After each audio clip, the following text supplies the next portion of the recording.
traffic area. There's a resident and a taxpayer, resident of Providence. Thank you for the committee for holding a hearing and for giving me a chance to speak. I have 4 different concerns about the proposed bill. Those are in order. That it unfairly singles out residents who are participating in certain activities as opposed to others. The second is that it increases the risk of pedestrian injury. The third is that it may give Rhode Island a bad reputation nationally. There has been national precedent on this. And in terms of attracting businesses, one might consider the economic impact of that. And fourth, that the lawyers will understand this better than I do, but that it may be an unnecessary piece of legislation if our existing laws are to handle these situations. So I'd just like to briefly make some remarks in support of these 4 concerns in order. In terms of singling out residents who are participating in certain activities as opposed to others, I would note that there are a large number of other types of events in Rhode Island which involve the close interaction of crowds and traffic. These include 4th of July, sporting events, and WaterFire. All of these events have been happening for a number of years. And again, I'm not an expert. My understanding is that our existing laws have been adequate to deal with these events. The second concern about this proposed piece of legislation is that it increases the risk of pedestrian injury. It does this by minimizing the civil penalties the drivers may face when injuring a pedestrian. I think this is particularly important because there is an asymmetry in the situation in terms of safety, which is that a pedestrian is much more likely to be injured by a car than a car by a pedestrian.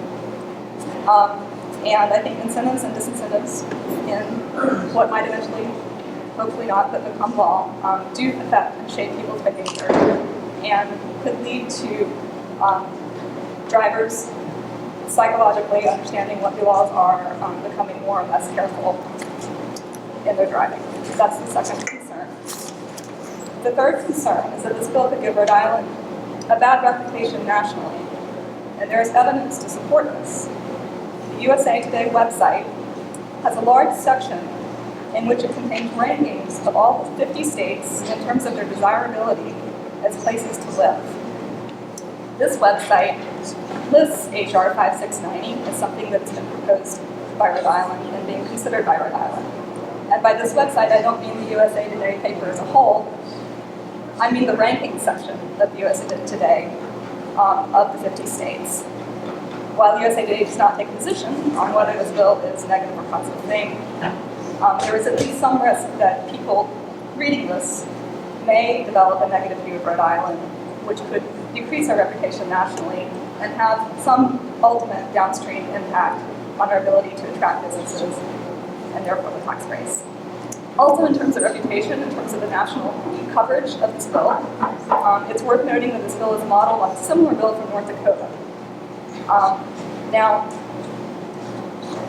So news coverage mentions us in the same sentence of North Dakota in the covering of this bill.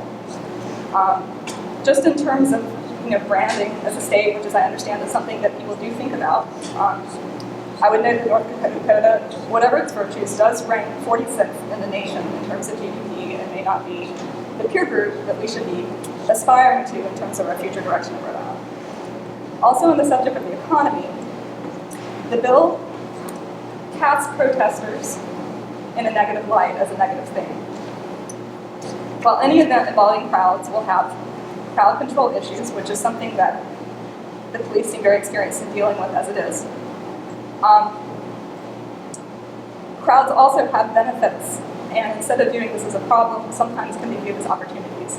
Particularly in the case of WaterFire, it was well understood that that was meant to bring businesses downtown and people to go to WaterFire and then eat at restaurants and spur economic activity. I would argue that protests have some differences with these events, but some similarities in the sense that people need to eat. They eat before the protest, they eat after the protest, they buy bottles of water, they buy signs at FedEx Kinko, and it brings people downtown. The State House is close to downtown, people go to the mall and eat afterwards. So there are opportunities as well as costs to these things. The fourth concern I have is that this is an unnecessary piece of legislation. To use the classic phrase, a solution in search of a problem. Now, the bill from North Dakota on which it was modeled was created specifically based on events arising from the Dakota Access Pipeline. Whatever the rights and wrongs of that issue, I would point out that Rhode Island does not have any situation remotely resembling the Dakota Access Pipeline.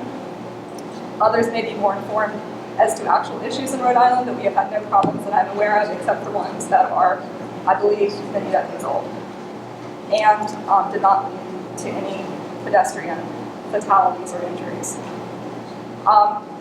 So given that our existing walls have been deemed sufficient to handle such events as sporting events, WaterFire, and the 4th of July, I don't see the need for additional regulations, especially ones that single out certain events as opposed to others. So just to summarize, for these 4 reasons, that it unfairly singles out citizens who are exercising certain activities rather than others, that it increases the risk of pedestrian injuries, that it could give Rhode Island a bad reputation nationally, and indeed is starting to, which could have a dampening effect on our ability to attract businesses, and 4th, that it may be an unnecessary piece of legislation, in other words, a solution in search of a problem. So for these 4 reasons, I would urge our legislators to oppose this bill. Thank you very much. Thank you, Ken. Any questions? Mr. Price? Thanks for your testimony. Thank you. I appreciate it. Makes some good points. I'm not opposed to protesting. I think people should be able to protest and express their First Amendment. But my question to you is, do you think that protesting on Interstate I-95 is safe and a proper place to protest? So what I would say is that our laws concerning pedestrians on major interstates should be made across the board and should not single out certain activities other than others. And that it would take somebody with a greater expertise of the law, of traffic law, than I have to know whether the existing regulations are sufficient or need to be improved. And if they are, I would hope that would be informed by a great knowledge of traffic. And I would wonder why it hadn't been done now, until now, and why it's been done now, why it's being done now. So is that a yes or a no? My answer is that safety and lack of safety issues should be attributed across the board. Can I rephrase it? Sure. Do you think walking out in front of the cars going 65 or 70 miles an hour is safe or unsafe? I think everybody would agree that that particular activity is unsafe no matter who is conducting it. Thanks. You're welcome. Thank you, Ken.